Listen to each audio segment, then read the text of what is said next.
and today we'll be presenting Kohlberg's Stages of Moral Development. It's me, Jason Wong, and Dennis Yu presenting. So let's start off with the agenda. What will we be looking at today? Well, we'll start off with a bit of a background about the theory. Then we'll go through the theory itself. Then we'll go through why we chose the theory. And finally, we'll state how this theory fits us. So let's start off with the background.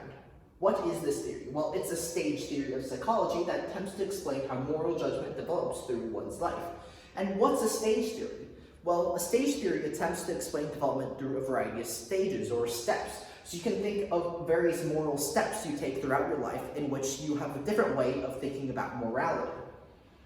Now, this theory was developed by Lawrence Kohlberg in 1958 when he was a psychology graduate student at the University of Chicago. But the theory was expanded throughout his life. And he decided to make this theory because he was interested in John Piaget's work on moral development and created his theory after interviewing 72 middle to lower class white boys with the question, would it be right for a poor man to steal medicine for his dying wife? And it's important to note here, 42 middle to lower class white boys.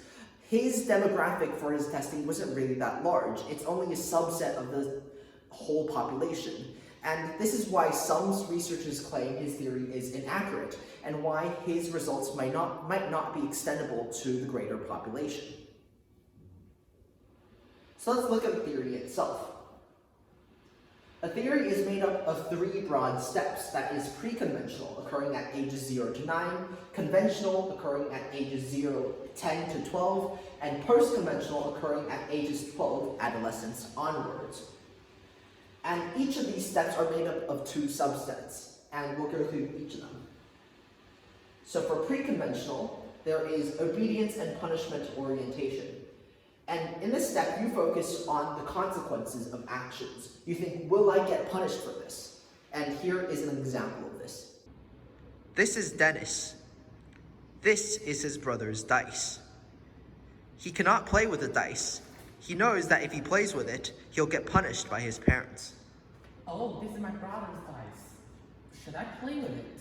No. If I play with it, I will be punished. Okay, welcome back. Now let's look at the second step, which is the self-interest orientation. In this step, you focus on how an action helps yourself. So you think, what's in it for me? Here is an example of that. This is Jason. He sees the trash on the ground. Should I pick it up? Well, there's no one around to see me do it, so it won't really do me any good. Nah, well, then I'll just leave it there. Okay, welcome back. We were previously in the pre-conventional stage, but now we'll move on to the conventional stage. And in the conventional stage, step 3 is interpersonal accord and conformity.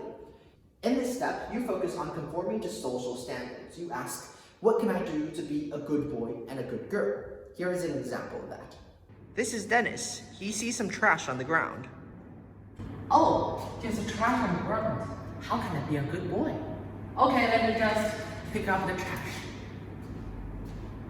Okay, welcome back. Now we'll move on to step 4, which is authority and social order maintaining orientation.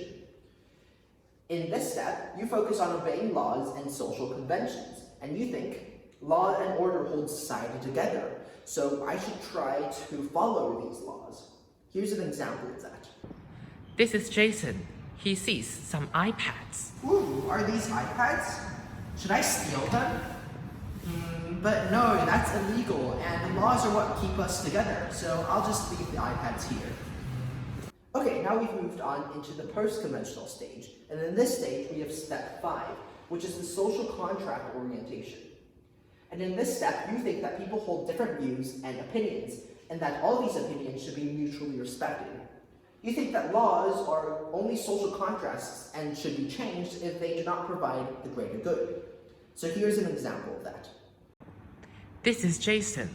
He is looking at the food on the table. Is this some food? My family is starving, and if I don't give them food, they're gonna die. I know it's illegal to steal, but in this case it's for the greater good, so I'm gonna take it. Okay, welcome back. Now we move on to step 6, which is universal ethical principles.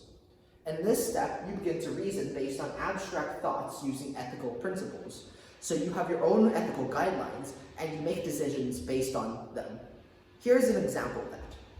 This is Dennis. He sees Taylor Swift being robbed at gunpoint. Should I help her? Oh, if I help her, I may get hurt.